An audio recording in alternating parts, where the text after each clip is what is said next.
I'm Jason Epperson coming to you from Baja California Sur, Mexico, and it is time for this week's RV and camping news roundup. First up, a follow-up from a couple recent stories. Two bills in South Dakota, Senate Bill 124 and House Bill 1232, that would have prevented full-time RVers from voting in the state have been killed. Both bills have been deferred to the 41st legislative day, which wipes them off the docket since there cannot be more than 40 legislative days in a session in South Dakota.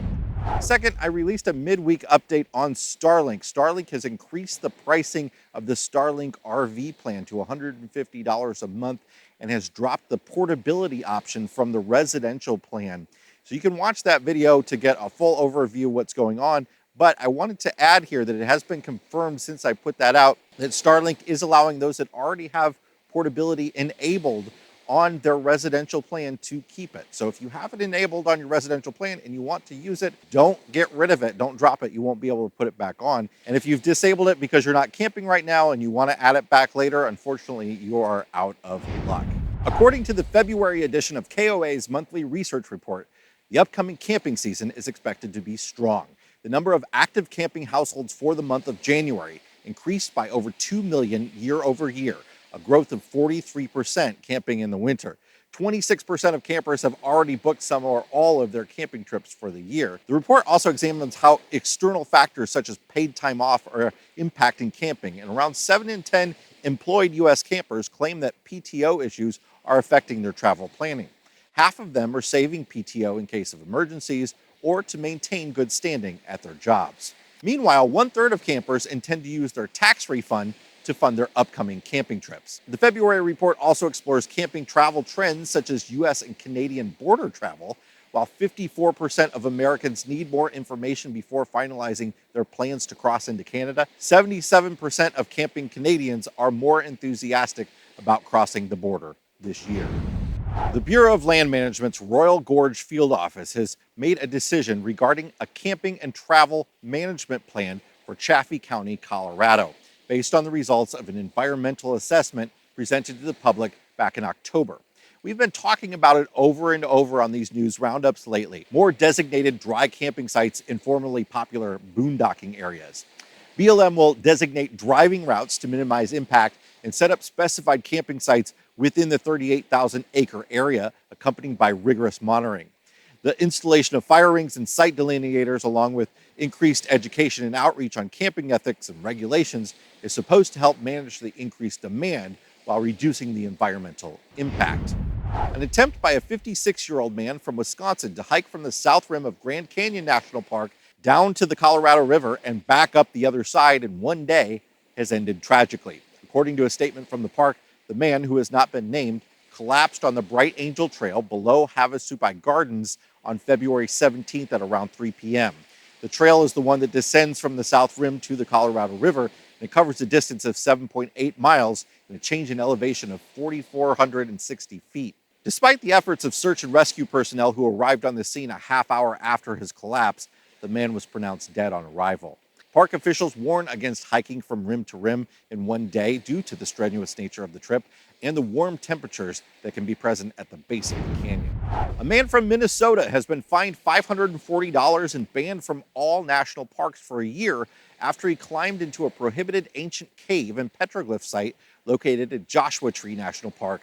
Alexander Lee Demko, a 34-year-old resident of Minneapolis, was convicted on Monday of one misdemeanor charge of illegally entering the Barker Dam petroglyph site, an indigenous living space that's at least 600 years old and is home to ancient rock carvings and drawings.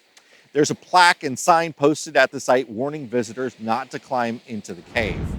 The nation's largest RV dealership chain, Camping World, has announced its quarterly earnings, a loss of 20 cents per share, much worse than the expected loss of 1 cent a share, and a dramatic 1,900% decline from earnings of 90 cents per share a year ago. However, Camping World did surpass revenue estimates. Camping World stock is down about 25% over the course of the last 6 months. On every road trip, there are moments you wish could last forever. Your kids running into the ocean for the first time, that perfect campsite with views that amaze and surprise, a hike through Sarah's Crack, moments you spend time planning and you wish would never end. But like all good adventures, they do. But you know what doesn't have to end?